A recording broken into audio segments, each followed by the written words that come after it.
3월 29일 새벽 예배를 시작하겠습니다. 각자의 처소에서 경건한 마음으로 함께 예배드리도록 하겠습니다. 이제 주기도문 하겠습니다. 하늘에 계신 우리 아버지, 아버지의 이름을 거룩하게 하시며 아버지의 나라가 오게 하시며 아버지의 뜻이 하늘에서와 같이 땅에서도 이루어지게 하소서. 오늘 우리에게 일용할 양식을 주시고 우리가 우리에게 잘못한 사람을 용서하여 준 것 같이 우리 죄를 용서하여 주시고 우리를 시험에 빠지지 않게 하시고 악에서 구하소서. 나라와 권능과 영광이 영원히 아버지의 것입니다. 아멘. 함께 찬송가 354장 찬양하시겠습니다.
오늘 우리에게 주신 하나님의 말씀은 신명기 2장 26절에서 37절까지의 말씀입니다.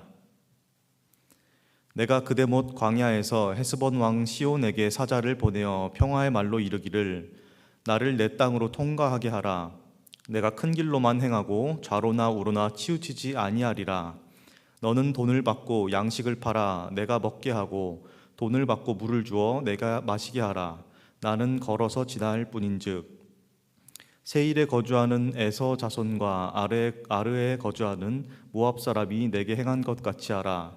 그리하면 내가 요단을 건너서 우리 하나님 여호와께서 우리에게 주시는 땅에 이르리라 하였으나 헤스본 왕 시온이 우리가 통과하기를 허락하지 아니하였으니 이는 내 하나님 여호와께서 그를 내 손에 넘기시려고 그의 성품을 완강하게 하셨고 그의 마음을 완고하게 하셨음이 오늘날과 같으니라.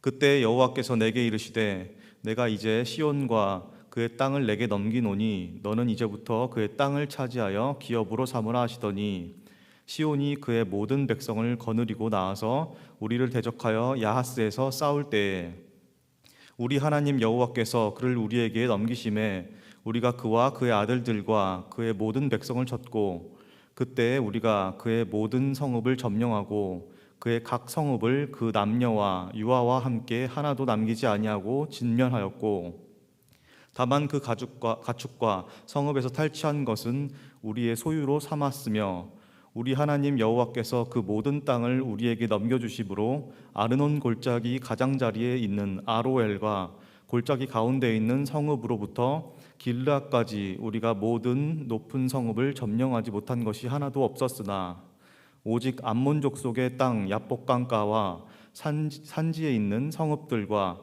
우리 하나님 여호와께서 우리가 가기를 금하신 모든 곳은 내가 가까이 하지 못하였느니라. 아멘.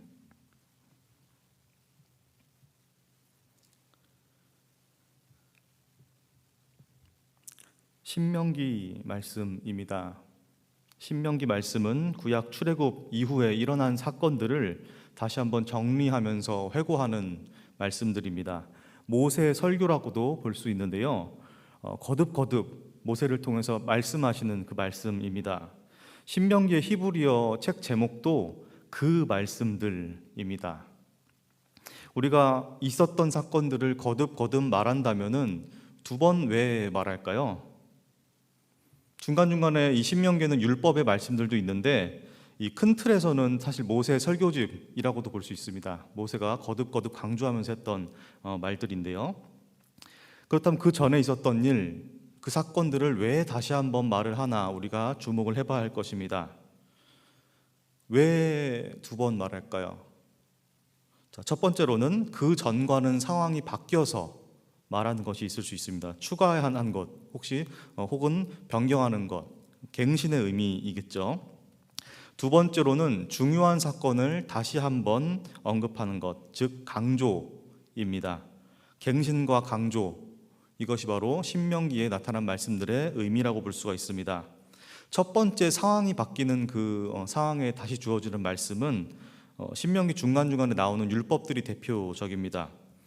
출애굽기에 나오는 율법 그리고 민수기에 나오는 율법이 신명기에 나온 율법과 같지 않습니다. 사실 이 이스라엘 민족들은 광야에서 생활을 하고 있는데요. 광야에서 떠돌이처럼 나그네로서 살아가고 있습니다. 그래서 출애굽기와 민수기를 보게 되면은 나그네로서 살아갈 때 적합한 율법들이 주어지게 됩니다. 그 생활에 맞는 법칙들이 주어진 거죠. 그런데 신명기에서부터는 약간 뉘앙스가 달라집니다. 가나안 입성 후에 생활을 위해서 그 개정되는 법을 제시해 주셨다고 볼 수가 있는데요. 대표적으로 신명기 22장 8절에 말씀이 있습니다. 내가 새 집을 지을 때 지붕에 난간을 만들어 사람이 떨어지지 않게 하라. 아멘. 집이 있으려면은 땅이 있어야 합니다. 정착을 해야 하는 거죠. 그리고 그 집에 난간을 어떻게 만들라라고 하나님께서 주시는 말씀입니다. 이건 도저히 광야에서 떠돌이 생활을 할 때는 적용할 수 없는 법입니다. 집을 짓는다는 것 자체가 정착을 전제하고 나오는 말씀이잖아요. 그래서 정착 후에 가나안 땅에 입성한 후에 지켜야 할 생활법들이 신명기에서 나오고 있는 것입니다. 그 전에는 광야에서 주어지는 법들이었다면은 신명기에는 이제 정착을 염두에 두고 하나님께서 다시 한번 말씀해 주시는 그런 법들인 것입니다. 그렇다면 다른 경우, 이제 두 번째 경우가 있겠죠. 강조하기 위해서 다시 말하는 것. 이거는 정말로 중요하기 때문에 거듭거듭 강조해서 말씀하시는 것일 겁니다. 아무것도 아닌 일이라면 다시 한번 말씀하지 않겠죠. 그 있었던 일들에 대한 해석 그리고 주석이라고 볼 수가 있는 것입니다. 그런 의미에서 신명기의 빛 아래 출애굽기, 민수기, 레위기, 출애굽기, 레위기, 민수기의 말씀을 그 신명기의 빛 아래에서 보게 된다면은 보다 정확한 해석이 가능할 것입니다. 오늘 본문 말씀은 민수기 21장 21절에서 35절에 나오는 내용입니다. 예전에 있었던 사건이죠. 이스라엘 백성들이 가나안 땅을 향해 가는데 아모리의 시온 왕이라는 사람이 있습니다. 이 시온 왕에게 그 땅을 통과해서 지나가야만 하니까 부탁을 하게 됩니다. 그래서 아모리 왕 시온에게 길을 좀 지나가면 안 될까요? 라고 부탁을 합니다. 어떻게 됐을까요? 아마 다들 아실 겁니다. 안 된다고 거절을 했습니다. 이 이스라엘 백성들은 그냥 지나가기가 미안했는지 사실 조건을 답니다. 내가 지나가겠으되 왕의 큰 길로만 가겠습니다 라고 말을 합니다. 다른 길로 새지 않고 좌로나 우로나 치우치지 않고 다른 곳으로 가지 않고 왕의 큰 길로만 가겠다라고 강조해서 말을 합니다. 이스라엘 백성의 목적이 단순한 통과였던 것이죠. 우린 지나가기만 할게 라고 말을 한 겁니다. 그리고 오늘 신명기 말씀을 보면은 민수기 그 전의 말씀에는 나오지 않는 부분이 있습니다. 28절의 내용인데요. 너는 돈을 받고 양식을 팔아 내가 먹게 하고 돈을 받고 물을 주어 내가 마시게 하라. 나는 걸어서 지날 뿐인즉. 아멘. 먹을 것과 마실 것, 물을 우리에게 팔아라 라고 말을 하고 있습니다. 여기서도 또한 강조를 하죠. 나는 그냥 지나갈 뿐입니다. 지나가겠습니다 라고 강조를 합니다. 공짜도 아니고 대가를 정당하게 지불하고 지나가겠다고 말을 하는데 시온 왕은 거절을 합니다. 우리가 한 가지 살펴봐야 할 점은 이 이스라엘 백성들의 상황이 지금 나그네입니까? 정착민입니까? 나그네이죠. 아시다시피 나그네는 구약 성경 시절에 대표적인 약자입니다. 지금도 사실 나그네들은 약자인 경우가 많죠. 일정한 거처가 없고 집이 없는 자들, 약자인 경우가 많습니다. 잘 곳이 없는 사람들, 제대로 먹기를 하겠습니까? 씻기를 하겠습니까? 꼬재재한 때는 나오고 그 모습이 정말로 안타까웠을 것입니다. 그런데 그 약자들에게 시온 왕은 지나가는 것조차, 심지어 정당한 대가를 지불한다고 했는데 그조차도 허락하지 않았던 것입니다.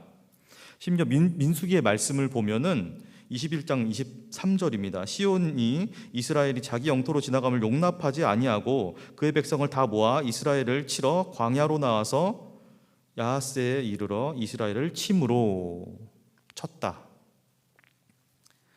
그냥 거절한 것도 아니고 부탁을 거절한 것도 아니고 그 백성들을 무력으로 쳤다라고 기록을 하고 있는 것입니다. 그들이 가진 것까지도 빼앗고 그들을 죽여버리겠다라고 한 거죠. 욕심을 부린 겁니다. 야고보서 1장 15절을 보면 이런 말씀이 있습니다. 욕심이 잉태한즉 죄를 낳고 죄가 장성한즉 사망을 낳느니라. 아멘. 참으로 이 말씀은 진리입니다. 우리가 살아가는 법칙을 너무나 잘 표현하고 있는 그런 말씀입니다. 욕심이 넘쳐서 죄가 되는 경우가 얼마나 많습니까? 오늘날의 많은 부패들, 많은 죄악들, 많은 범죄들 모두 다 우리의 욕심이 넘쳐서 발생하는 것입니다. 우리가 참 욕망이 없으면 좋을 텐데 우리에겐 모두 다 욕망이란 게 있어요. 욕심과 욕망은 무조건 같지는 않습니다. 기본적인 욕구들이 우리에겐 있으니까요. 배가 고플 때 먹고 싶다라고 느끼는 욕구가 있습니다.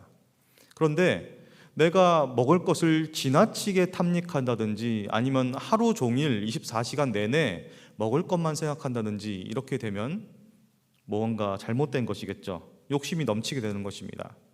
과하게 되면은 항상 그 죄가 사망까지 이르게 만드는 것입니다. 이게 바로 인간의 슬픈 운명이며 법칙이죠.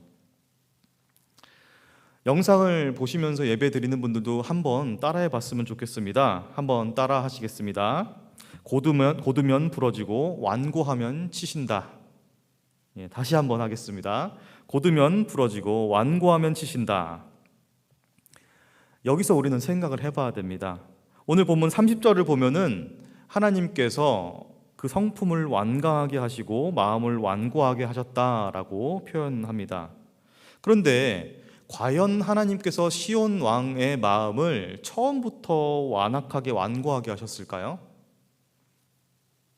사실 이 표현은 구약에 보면 출애굽기에 많이 나오죠. 이집트, 애굽의 바로 왕에게 많이 나오는 표현입니다. 애굽의 바로도 마찬가지였습니다. 애굽의 바로가 이스라엘 백성들이 이제는 노예 생활을 그만하고 청산하고 나가겠습니다. 우리가 우리 하나님을 예배하러 제사하러 나가겠습니다라고 말을 했을 때 하나님께서 그 마음을 완고하게 하셨다라고 성경은 기록하고 있습니다. 그런데 저는 어릴 때 이 구절을 보면서 하나님께서 이 사람들 마음을 그냥 완고하게 하신 건가? 완악하게 하신 건가? 라는 어떤 궁금증이 있었어요. 아마 대부분의 분들도 많이 궁금한 부분일 겁니다. 우리가 기억해야 할 사실은 인간의 모든 생각, 모든 마음들, 그것들을 포함한 인간의 모든 반응들이 하나님의 역사 안에 포함되어 있다라는 겁니다. 성경이 말하고자 하는 바는 바로 이것입니다. 우리의 모든 생각과 우리의 모든 마음들이 하나님의 역사 안에 포함되어 있다라고 표현하고 있는 것입니다. 사실 이렇게 생각해 보면 쉬운 것 같아요. 시온 왕도 그렇고 애굽의 바로 왕도 그렇고 하나님께서 그들의 평소 행실과 성정과 생각들 이런 것들 모르셨을까요? 다 아셨을 겁니다. 이들이 평소에 어떻게 생각을 하고 어떻게 행동을 하고 어떤 마음을 품고 있는지 하나님께서는 다 아셨을 것입니다. 그들의 평소 행실과 생각들이 악하지 않았을까요? 항상 완악하게 생각하고 항상 완고하게 생각하는 그들의 마음을 하나님께서는 계속해서 지켜보고 계셨을 겁니다. 그리고 어떤 방식으로든 그들이 마음을 돌이키길 바라셨겠죠. 그런데 그들이 마음을 돌이켰을까요? 그 왕이라는 자리가 참 그런 것 같아요. 아무도 그 왕에게는 비판하는 것조차 쉽지가 않습니다. 왕은 그릇된 길을 걸어가기가 참 쉬운 자리인 것 같아요. 높은 곳을 탐하지 말아야 하는 이유지 않을까요? 어찌됐건 그 바로와 시온 모두 다 마찬가지로 평소 행실이 완악하고 완고했기 때문에 고두면 부러지는 것처럼 그 완악한 마음을 하나님께서 치셨다라고 볼 수가 있는 것입니다. 하나님께서는 이 어떤 부탁이 들어왔을 때 이스라엘 백성들의 부탁과 청이 들어왔을 때 그 왕들이 어떻게 대답을 할지 이미 알고 계셨던 것이죠. 해도 안 되면은 하나님께서 치시는 겁니다. 해도 안 되면요. 과하면 넘치고 넘치다가 쓰러지게 되는 것, 그게 바로 세상의 이치 아닙니까? 결국 이스라엘 백성들을 사용해서 그 시온 왕을 치게 됩니다. 우리가 항상 헷갈리는 게 있어요. 우리가 사실 완악하면 안 된다는 거 알고 있고 완고하면 안 된다는 거 알고 있는데 그것들을 어떻게 하면 피할 수 있을까? 즉, 하나님의 뜻이 무엇일까? 이걸 분별하는 게 사실 쉽지 않을 때가 있어요. 오늘 말씀 본문에서 나오는 그런 일들은 사실 명백한 겁니다. 약자들에 대한 마음, 나그네들에 대한 마음, 이런 것들은 사실 명백한 거예요. 우리가 나그네 혹은 약자들에게 친절하고 사랑으로 대해야 된다라는 것을 모르는 사람은 없습니다. 그게 바로 기독교의 기본적인 정신이니까요. 내 이웃을 내 몸과 같이 사랑하라 라고 말씀하셨을 때 그 내 이웃의 범주 안에 나그네가 포함되어 있는 것입니다. 그리고 특별히 구약에서는 나그네에 대한 사랑을 많이 더 강조하시는 겁니다. 그런데 그 외에 다른 것들, 내 마음이 완악해지지 않기 위해서 내가 어떻게 해야 될까? 이 부분에 대해서는 정말로 많이 결정하기 쉽지가 않은 게 있습니다. 어떻게 하면 하나님의 뜻을 알 수 있을까요? 분별을 할 수 있을까요? 영성신학이라는 신학의 분과가 있습니다. 우리의 영성에 대해서 연구하고 또 통찰하고 성찰하는 그런 분과인데요. 그 영성신학에서 어떻게 하면 하나님의 뜻을 알 수 있을까라고 많이들 질문을 합니다. 그런데 그렇게 질문했을 때 답이 무엇인지 아십니까? 내가 하고 싶은 것에 반대로만 하면 된다. 이렇게 대답을 합니다. 내가 하고 싶은 것에 반대로만 하면 된다. 우리가 대다수의 많은 부분에 있어서 내가 욕심대로 내 성정대로 하려는 것들이 많기 때문에 그것에 반대로만 하면은 하나님의 뜻인 경우가 많습니다. 물론 이것도 하나님께서 올바른 마음을 주신다면은 정말로 정결하게 사는 사람이라면은 평소에 그런 행실이 악한 행실이나 완고한 행실이 없기 때문에 하나님의 뜻을 잘 분별할 수 있겠죠. 그런데 우리 같은 범인들의 마음 안에는 욕심과 욕망이 너무나 많기 때문에 우리가 바라고 원하는 것 반대로만 하면은 하나님의 뜻일 가능성이 더 커진다라고 볼 수가 있겠습니다. 시온 왕, 오늘 말씀 본문의 시온 왕도 자기 마음에 정말로 끌리는 대로만 했습니다. 욕심이 올라오는 대로만 행했습니다. 약자들을 배려하기는커녕 그들의 것들을 도리어 빼앗으려고 했고 죽이려고까지 했습니다. 그런데 그 시온 왕이 나의 마음에 오른 바대로 내 욕심이 시키는 대로 행하지 않았다면은 어떻게 됐을까요? 그랬다면은 시온 왕 본인도 살고 자신의 백성들도 살릴 수 있었을 것입니다. 말씀을 마무리하겠습니다. 우리의 생각이 완고해질수록 우리는 부러지기 쉽습니다. 그리고 그 완고함이 켜켜이 쌓였을 때, 많이 쌓였을 때, 그리고 그 도가 지나쳤을 때 하나님께서 치십니다. 우리는 이것을 두려워하고 날마다 우리를 성찰해야 합니다. 십자가 앞에 나와서 우리 하나님 앞에 무릎 꿇고 우리 자신을 내어드려야 합니다. 사순절 기간입니다. 우리 예수님의 십자가가 무엇입니까? 모든 욕심을 내려놓고 자신의 욕망과 반대되는 그 고통, 고난을 지신 것이 바로 십자가의 본질입니다. 우리가 돌이킬 수 있을 때 예수 그리스도의 십자가 아래에서 마음을 돌이키고 완고함을 누그러뜨리고 나아갔으면 좋겠습니다. 그렇게 하실 우리 성도 여러분을 축복합니다. 기도하겠습니다. 아버지 하나님, 오늘 말씀을 통하여서 정말로 욕심이 잉태한즉 죄를 낳고 죄가 장성한즉 사망을 낳는다는 것을 알게 되었습니다. 우리가 평소에 이 말씀을 참 알고 있고 모르는 바가 아닌데 우리는 항상 욕심을 부리기가 너무나 쉽고 욕심의 눈이 멀기가 너무나 쉽습니다. 우리의 모습을 회개하며 나아가오니 주님 붙들어 주시옵고 불쌍히 여겨 주시옵소서. 사순절 기간 동안 우리 예수 그리스도의 십자가를 본받아 나를 부정하고 주님의 뜻을 구하면서 나아갈 수 있게 도와주시옵소서. 감사합니다. 예수 그리스도의 이름으로 간절히 기도드리옵나이다. 아멘.